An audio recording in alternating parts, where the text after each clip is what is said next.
Hello students, in this video we'll begin our discussion of planar parametric curves. A planar parametric curve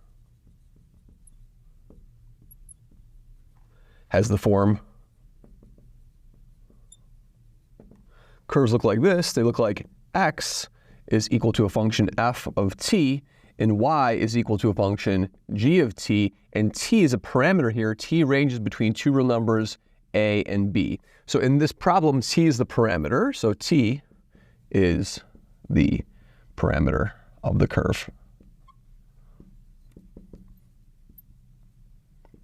So as t moves from a to b, x and y change locations. So for example, we want to think of this generically, right? So here we have our xy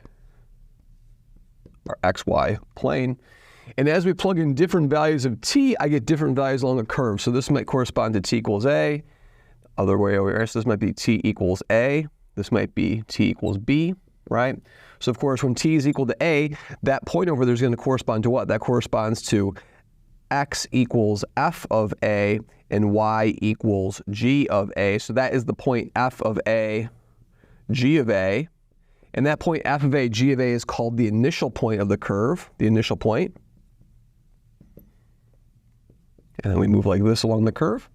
And then this point over here, t equals b, is going to correspond to what? That's going to correspond to the point f of b, g of b. And that point is called the terminal point of the curve, the ending point of the curve. These parametrized curves are tremendously important, in particular the planar ones too. We can think of it as the motion of a particle in the plane, or we can think of it as the motion of an ant or something, or motion of a human, and we come up with the calculus notions of these parametric curves. Let me give you an example, a couple of examples of parametric curves and how they pop up. Here would be an example of a parametric curve.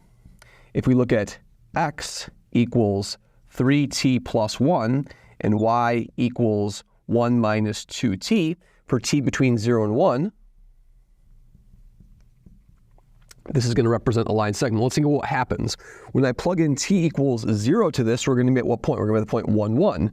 So if we were to plot this curve over here, here's my x-axis, here's my y-axis. When I plug in t equals 0, we can see that I'm going to have it x equals 1 and y equals 1. So we'll be at the point 1, 1. So that's going to be my initial point over here. That's my initial point. Okay? When I plug in t equals 1, what point will we be at? We'll be at the point 4. When I plug in t equals 1, we'll be at the point 4. And then over here, when I plug in 1, I'm going to get a negative 1. So we're down over here, way over here at 4. So let's go way over here at 4, and then down to negative 1. So that's 4, negative 1.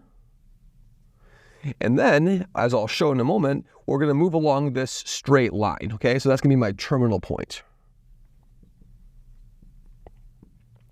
Now, how do I see that this is a line? We do this through a procedure called eliminating the parameter. We're going to eliminate the parameter t. Doing so, we'll find a relationship between x and y. So let's see how I would do that. Let's take a look at this first equation over here.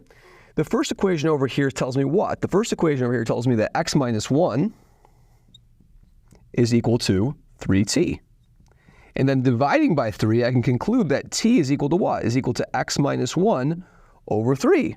Excellent. So now I know what t is in terms of x. I can fill that into the y equation. So y will be 1 minus what? Minus 2 times t.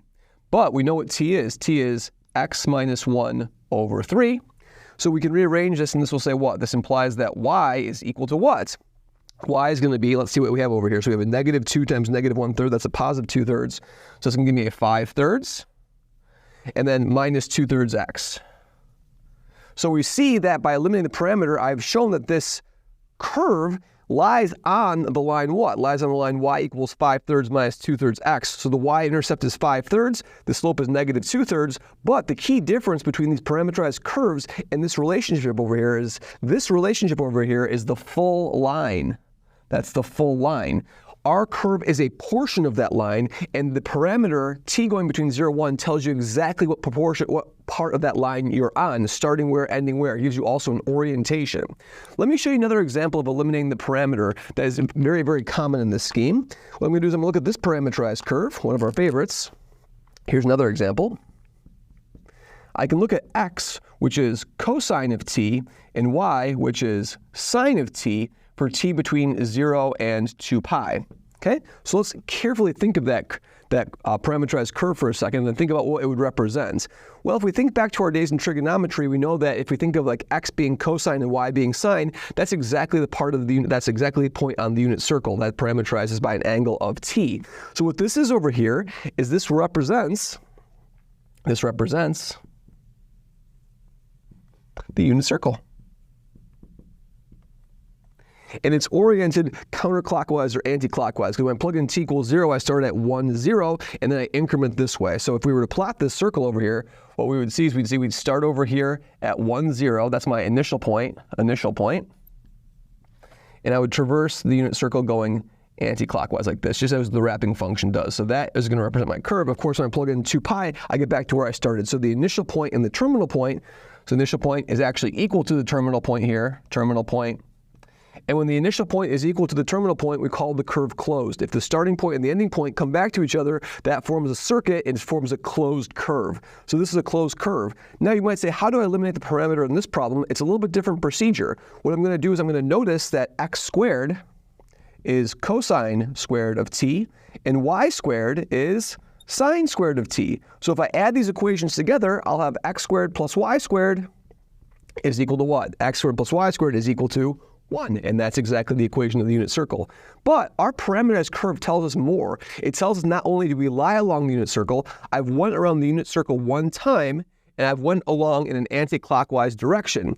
So if I restrict this t, if I went from 0 to 4 pi, I would go around twice. If I went from t going from 0 up to pi, I would go around half the circle, right? So the parameter t tells me what part of the circle I'm on, where my initial and terminal points are, and it gives me a sense of orientation. Thank you very much.